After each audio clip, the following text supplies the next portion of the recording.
Hello friends, সবাই কেমন আছো? আমি খুব ভালো আছি। তো কলকাতায় তো বেশ ঠান্ডা পড়েছে। আর কলকাতার বাইরে থেকে যদি কেউ এই ভিডিওটা দেখে থাকো তাহলে জানাবে ওখানে কেমন শীত পড়েছে। তো কলকাতায় তো ভালো ঠান্ডা পড়েছে। আর শীতকাল মানেই হচ্ছে নলেন গুড়ের গন্ধ। আমার এটা খুব ভালো লাগে। আমি সারা বছর ওয়েট করে থাকি নলেন গুড়ের পিঠে খাওয়ার জন্য।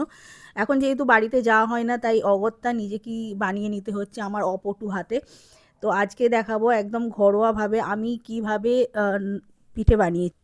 দুধ পিঠে বানানোর জন্য লাগবে চালের গুঁড়ো 1.5 কাপ মতো, নারকেল কোড়া একটা গোটা, দুধ লাগবে 500 ml মতো, নলেন গুড়, কনডেন্স মিল্ক আর সামান্য এলাচ গুঁড়ো। যারা আমার মতো নারকেল কুটতে পারো না তারা মিক্সার গ্রাইন্ডারে টুকরো টুকরো করে এরকম নারকেল কোড়া করে নিতে পারো। এটা খুব ইজিলি আর ভালোভাবে হয়ে যাচ্ছে। আর একটু এলাচ দিয়ে ভিতরের পুরটা আমি ফার্স্ট রেডি করে নিয়েছি। অন্য একটা পাত্রে দুধটা বানিয়ে নেব। 500 ml দুধ প্রথমে একটু গরম করব, তাতে একটা 10 টাকা দামের একটা যে পাউডার মিল্ক পাওয়া যায় সেটা দিয়ে একটু ঘন করে জাল দিয়ে নেব। আর এতে দেব হচ্ছে নলেন গুড়, চিনি অ্যাড করব না, নলেন গুড় দেবো, একটু এলাচের গুঁড়ো দেবো।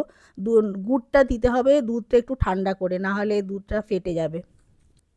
এবার অন্য একটা পাত্রে ডোটা বানিয়ে নিতে হবে। তার জন্য 1.5 কাপ মতো জল একটু নুন দিয়ে ফুটিয়ে নিতে হবে, চালের গুঁড়োটা অ্যাড করতে হবে, একটু ঢাকা দিয়ে রেখে দিতে হবে। একটা শক্ত ডো মতো হয়ে যাবে, একটা থালায় বড় একটা পাত্রে ঢেলে নিতে হবে।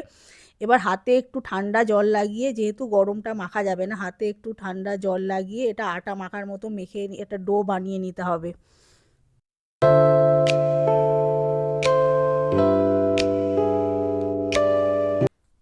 তা থেকে ছোট ছোট বল কেটে এরকম একটু গর্ত সাইজের করে তাতে পুরটা দিয়ে দু পিঠ ভালো করে মুড়ে নিতে হবে। আমি খুব একটা ভালো যে মুড়তে পারি তা না, তাও চেষ্টা করে দেখলাম যে খুব একটা খারাপ হয়নি।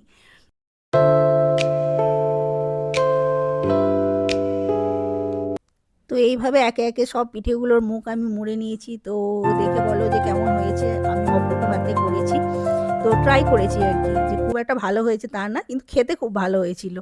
তো এইভাবে আমার সব বানিয়ে নিয়েছিলাম, 13-14টা হয়েছিল আর কি। বানিয়ে রাখা দুধটা আরেকবার হালকা করে গরম করে গ্যাসে, তাতে একে একে পিঠেগুলো দিয়ে দেব। আমি এখানে সব পিঠেগুলো একবারে দিচ্ছি না, কারণ আমি ভাজা পিঠেও বানিয়েছিলাম। আর এই পিঠের উপর আর একটু কনডেন্স মিল্ক দিলে এর টেস্ট দ্বিগুণ বেড়ে যাবে, এটা আরও ভালো লাগবে। এক তো নলেন গুড়, তার উপর কনডেন্স মিল্ক, দুটোই ফ্লেভার আরও ভালো আসে।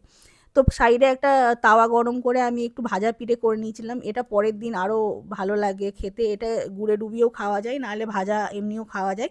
এগুলোই হালকা স্যালো ফ্রাই করে নিয়েছিলাম। তো আমি এই দু রকম পিঠেই বানিয়েছিলাম। তো এবার আমি দু রকম পিঠেই প্লেটিং করছি। তো আমার ভিডিওটা যদি ভালো লেগে থাকে অবশ্যই একটা লাইক, কমেন্ট আর সাবস্ক্রাইব করে দেবেন। আশা করি আগে আরও ভিডিও দেখাতে পারবো। টাটা।